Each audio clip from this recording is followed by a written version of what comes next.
Please like the video and share it so that it reaches many more people and you get sawaba, or rewards from Allah. This could be a sawabe jariyah or continuous reward for you long after you are gone. Volume 3, Book 34, number 272. Narrated by Abbas bin Taman. That his uncle said, the Prophet was asked, if a person feels something during his prayer, should one interrupt his prayer? The Prophet said, no. You should not give it up unless you hear a sound or smell something. Narrated Ibn Abi Hafsa. Az Zuhri said, there is no need of repeating ablution unless you detect a smell or hear a sound. Volume 3, Book 34, number 273. Narrated by Aisha.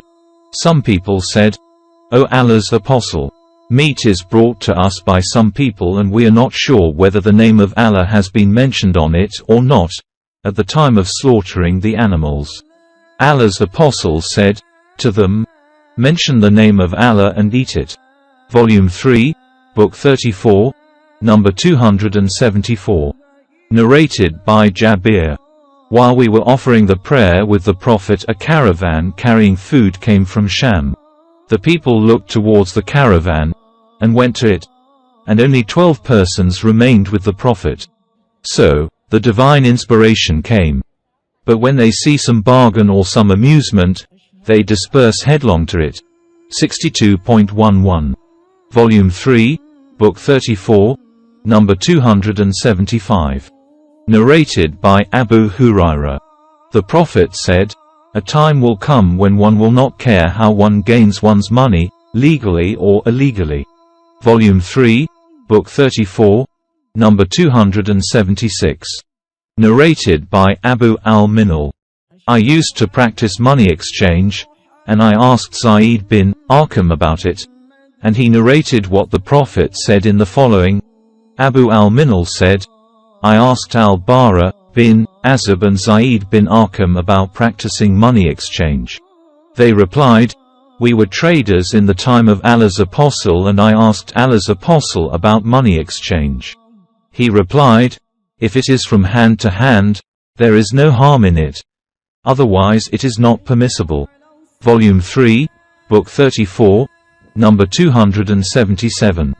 Narrated by Ubay bin Umar.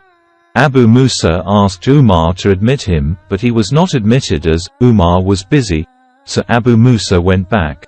When Umar finished his job he said, didn't I hear the voice of Abdullah bin K? Let him come in. Umar was told that he had left. So, he sent for him and on his arrival, he, Abu Musa, said, we were ordered to do so, i.e. to leave if not admitted after asking permission thrice. Umar told him, bring witness in proof of your statement. Abu Musa went to the Ansar's meeting places and asked them. They said, none amongst us will give this witness except the youngest of us, Abu Sa'id al-Khudri. Abu Musa then took Abu Sa'id al-Khudri to Umar, and Umar said, surprisingly, has this order of Allah's Apostle been hidden from me?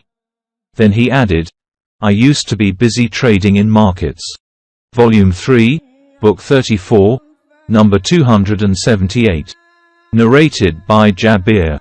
A caravan arrived at Medina while we were offering the Jumu'ah prayer with the Prophet. The people left out for the caravan, with the exception of 12 persons. Then this verse was revealed, but when they see some bargain or some amusement, they disperse headlong to it and leave you standing. 62.11. Volume 3, Book 34, number 279. Narrated by Aisha.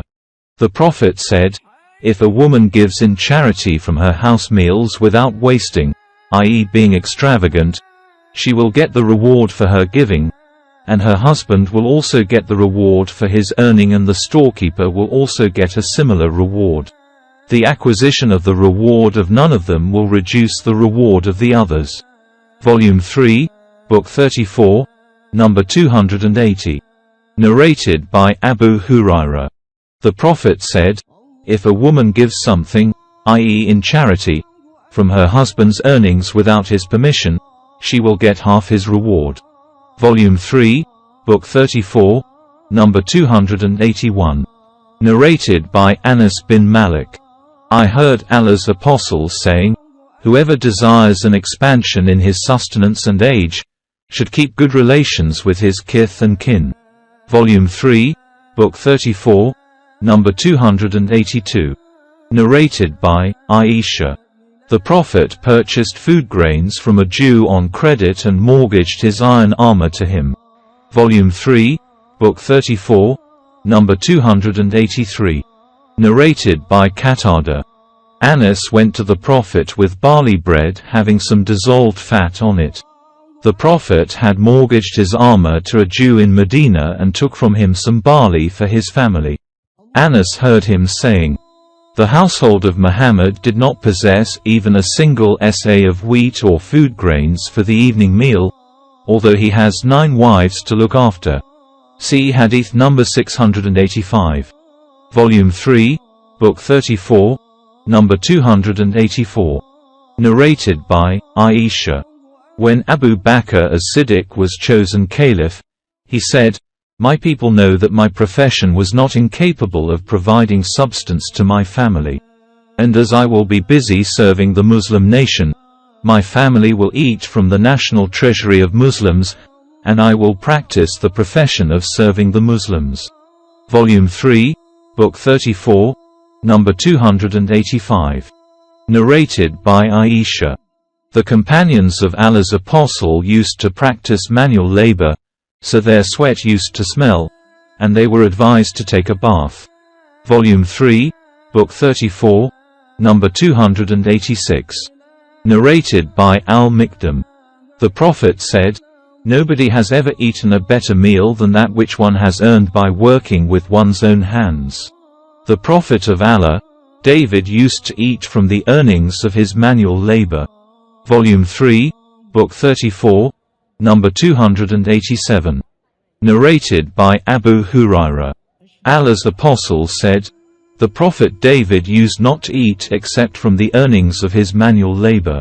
Volume 3, Book 34, number 288. Narrated by Abu Huraira. Allah's apostle said, one would rather cut and carry a bundle of wood on his back than ask somebody who may or may not give him. Volume 3, Book 34, number 289. Narrated by Azed Zubair bin al-Awwam. The Prophet said, one would rather take a rope and cut wood and carry it than ask others. Volume 3, Book 34, number 290. Narrated by Jabir bin Abdullah.